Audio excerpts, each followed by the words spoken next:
have Madan and Ankit from Uber to speak to you.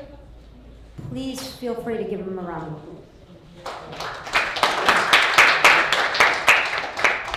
Hello everyone. Can people hear me? We're last up, go hands. So thanks for the introduction. I'm Madan. I'm a manager at Uber, and with me we have Ankit, the staff engineer. So today we're going to talk about what it takes to build a API platform. So you probably saw Apogee and a whole bunch of other vendors out in the market, maybe even 30, 40 of them. And of course, like all big companies, we have our own internal. And here we're going to talk about what it entails for us, which might be much different from what everybody else does. So just introduction. So today we're going to cover a little bit of API features. We went this route of a self-serve gateway like you see in all these public offerings. We'll talk about principles behind it, like what does it entail to build this, and ultimately some choices, which are many, and finally the learnings that we have from making these choices.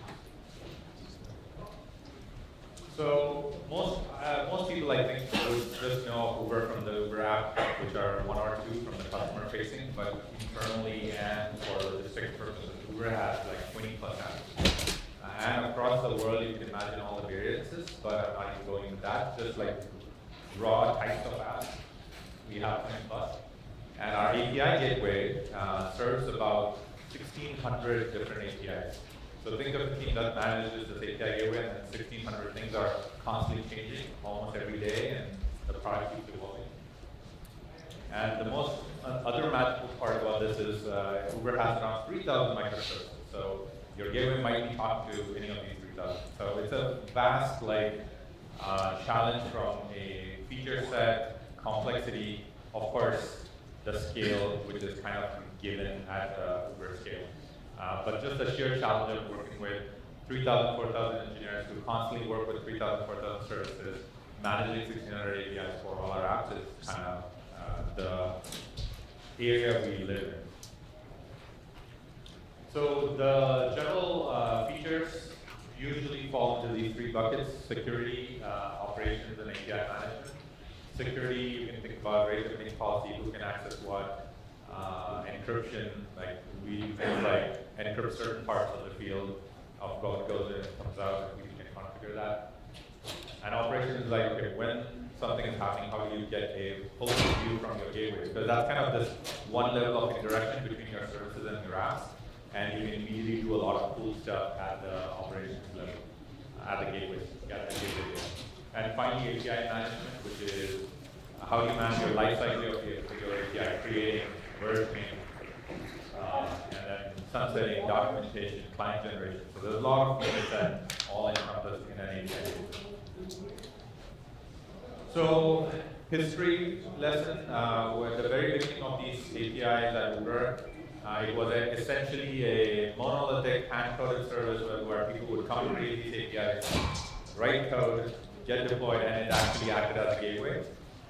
It was pretty cool for when it lasted for 3-4 years. But with the number of people interacting with this gateway, you can imagine at least 30-40 engineers trying to get something on their API in this common monolithic code base called the API gateway, which is, it just happened to become the API gateway. So we took a step back and said, okay, what is the long-term idea of an API gateway with Uber?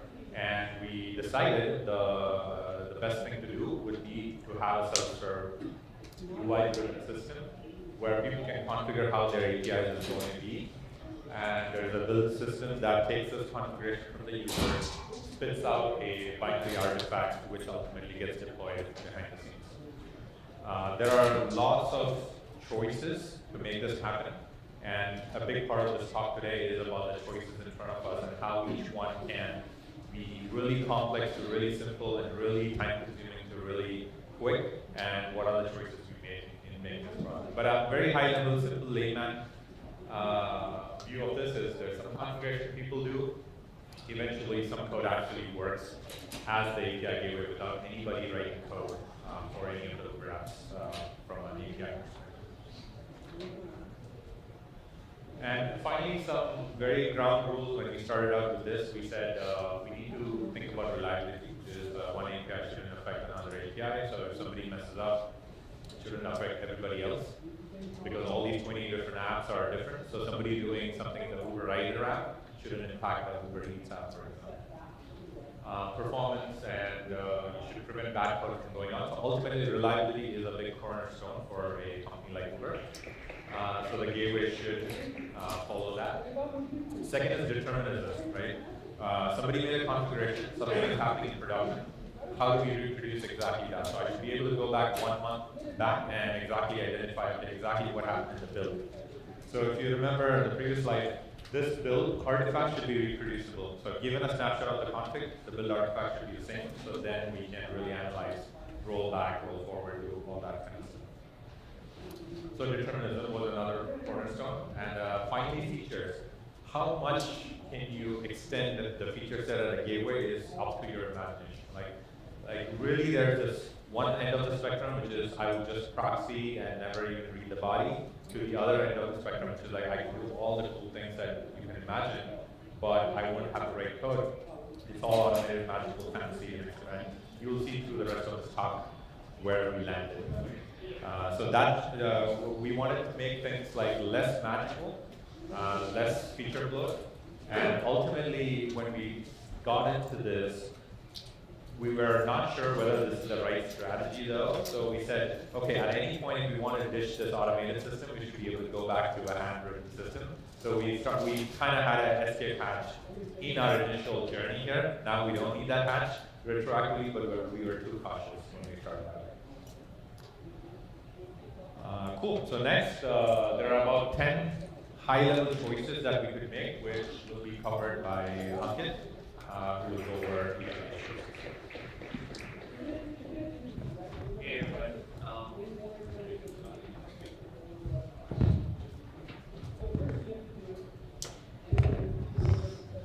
Sorry for the can everyone hear me? Alright.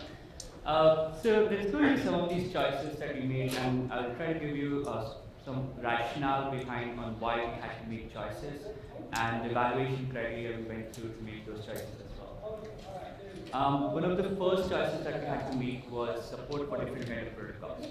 Uber first shipped out its app practically around 2013. At that point of time, the availability of HTTP2 was not widespread. So most of our apps were written in HTTP 1.1, and the client-server interaction was primarily in HTTP. Over the years, we started developing our own internal protocol called D-channel, which was primarily on the back-end side within the data center. Service-to-service communication was in D-channel. So the problem statement over here was, how do we transform from one protocol, HTTP 1.1, to an internal protocol D-channel? And to what extent do we go to support these kind of protocols? As we evolved, as the company evolved, the adoption from HTTP to D-channel grew. And lately, with the advent of HTTP 2.0, which is gRPC, the implementation came out, and there are a lot of benefits for gRPC services, especially in case of streaming. We realized that there was a chance for us to support protocol transformation at the edge gateway layer, so that individual microservices don't have to deal with that. Because of that, we went and tried to support these different protocols and transformation for these protocols. So HTTP to HTTP, HTTP channel and gRPC was something that we natively supported at the gateway layer to reduce the complexity of development for these protocols and the transformation of these protocols at individual microservices. The cons of these things are there is no great support for protocol translation at every level. Like for example, the way HTTP 1.1 treats error codes or error mapping, the gRPC treats in a very different way. The way you have bodies or application headers in each channel or HTTP is not really supported for gRPC. And to some extent, HTTP is a free-form text or JSON body which is not strictly typed. But in case of eChannel or even gRPC, there is strict typing that can be enforced to protobuf or any kind of a binary protocol as well. So when you get into this world of translation, there are gotchas that you have to deal with and work around them to build that at the gateway layer, which adds to the complexity of the runtime that you develop in the gateway layer as well. The second choice you had to make was about schema management. What kind of language you want to use to define the schemas for any kind of an API, and to what extent do we go to provide feature set around schema management as well. The one thing that we really wanted our developers to deal with was strict typing, primarily because when you ship out features, and if there's weak typing in your APIs, then the possibility of crashing on the mobile side, etc. So as we learned with HTTP JSON over a period of time, we decided to come up with a feature set where we build our APIs with very strict typing. We adopted Thrift, which is a protocol or serialization protocol developed by Facebook, and later we adopted as a schema management ideal repository as well. So we write most of our APIs using an ideal interface definition language provided by Thrift. And more recently, we have started adopting Protobuf as well as a mechanism for writing those kind of APIs. The one thing it provides is you have very strictly defined APIs, and we can even extend that to generate our client code as well from those APIs.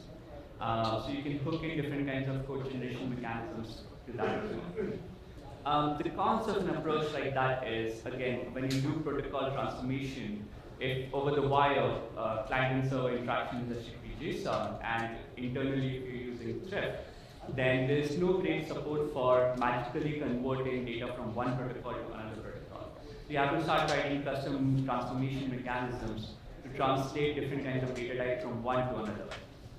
An example of that is JSON does not support I64 natively, but Thrift and any other binary protocol has support for long or I64 data types. Similarly, when you start using any of these ideal languages, the code that you generate, whether it's Node.js, GoLang, or in Java, the transformation of the ideal to the language directly is not very clean. What is okay in Thrift may not be okay in GoLang, for example. The other cons was as the serialization, the ecosystem of serialization has evolved. Proto has become one of the things that are commonly adopted by companies and as well.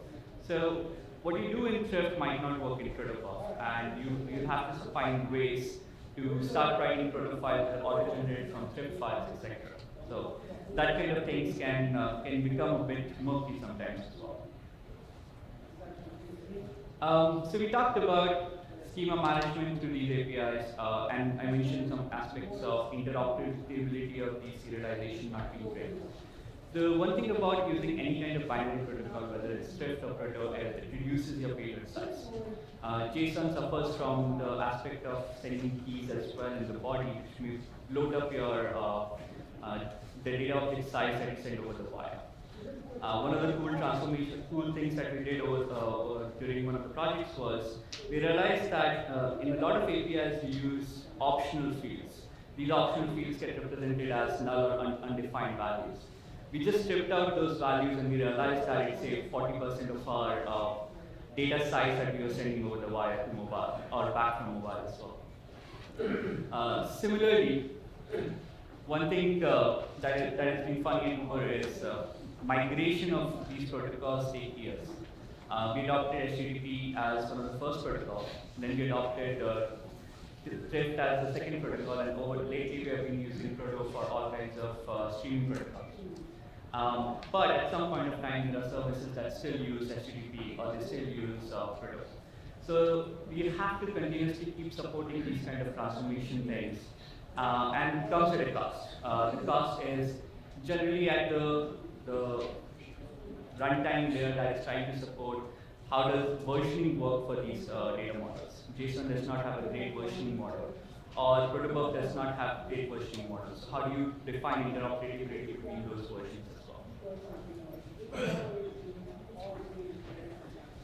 well? So if you have heard of something called Envoy, which has been developed as a pure proxy layer, we have gone exact opposite to that, which is we built an API gateway layer which allows for customizations to be built in.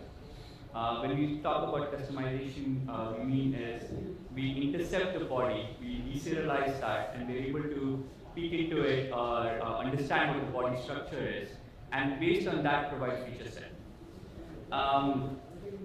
Because of that, it's been okay for us to add like features for developers where you can have rich features set like rate limiting by some payload field, rate limiting by IP address, rate limiting by the user ID that requested for this operation, things like that. But it comes at a cost that you have to do deserialization, which is a costly operation as well. The cost of serialization and deserialization is something which is not trivial. You have to find ways to optimize that as much as possible, object pooling and different kinds of other things that you have to do to improve the performance of your runtime, to not spend too much time at the gateway layer when you want most of the time to be spent in microservice, for which the operation was actually requested for. There are numerous bugs that can happen in these kind of cases. When you start writing different kinds of custom middlewares which can operate on these rich feature set or the data that you're requesting for, it can introduce a place for bugs as well. So how do you find mechanisms for building these feature set which is strict enough to ensure that we don't reduce the availability of these APIs is another factor to think about when you go with the choice of doing API customization. But as I mentioned earlier, since we do protocol transformation between different types of protocol, this was an advantage for us because we were able to provide feature set around error transformation, error kind of mapping, where we can transform a gRPC error code back into traditional HTTP 1.1 error code. For example, gRPC can return failed precondition, which in a lot of words translates into 4xx kind of error in HTTP world as well. To add to that, some of the other features that you can build around that is localization. One of the things that Thangavelu Uber is, it's a global company. We are in 75 different countries with different kinds of languages that the users are using to interact with Uber. So building that kind of feature set reduces the overhead for the rest of the developers at the company, where they don't have to think about how to localize different kind of content for the customers. So Madan mentioned something about determinism, where we want to make sure that when we generate a build artifact, it is deterministic.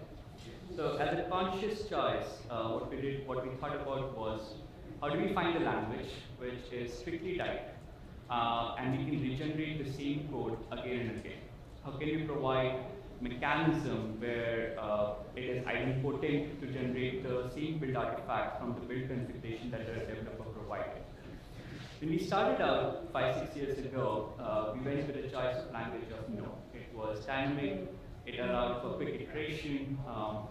If you remember the startup world from 6 years ago, Ruby on Rails and Node were the choice of languages for quick iteration. Everyone would choose one of these languages to faster iterate and build the feature set for their customers as soon as possible. We did something similar. We built a platform in Node which would provide some kind of an edge feature set for developers, but it was very code oriented. You have to go write code for that. At the same time, when we were thinking about redefining this code base, we went with Go as a choice of language because we wanted to make sure that most of the issues are caught at the compile time. When a developer submits build configuration that they want to deploy or an API that they want to expose, we want to ensure that there's nothing that is left to the runtime. We want to ensure that any bug that could be introduced, it can be caught at the compile time itself. So we have automated tests that can ensure that the build configuration that you have is completely compilable and it's runtime safe as well. The other aspect of that was it improved the code performance significantly as well. So we mentioned something about config management, and that has been a hard choice for us as well. We wanted to ensure that we have deterministic mechanism to roll back and roll forward changes. We went with the choice of Git as a mechanism to store our configurations, and we also chose different kinds of RDBMS systems as well. But eventually, Git provided that level of versioning and history that was easier for us to manage. All right, so we're going to skip through some of these slides so that we can wrap up since we're out of time. Sorry about that. So ultimately, we asked the company to move all their 1600 APIs to this new system, which was also a painful process, but we're pretty much done. Finally, our feature build, what we wanted was didn't happen. We introduced a lot of amazing features. So ultimately, if you look at the slides back, we almost always chose the hard path and the longest path and the most fun path, but retroactively we could do something different. So ultimately all the green stuff here is what we support. It's a very rich API, and right now all our APIs are on this new platform.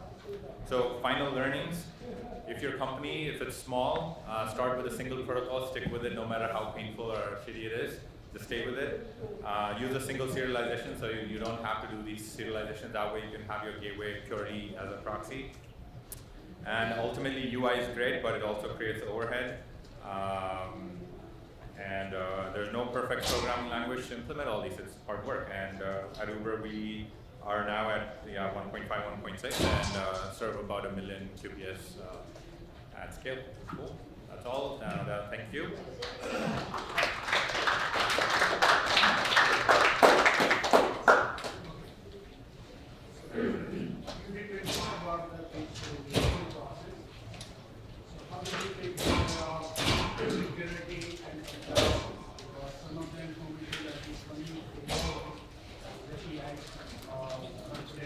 Yeah.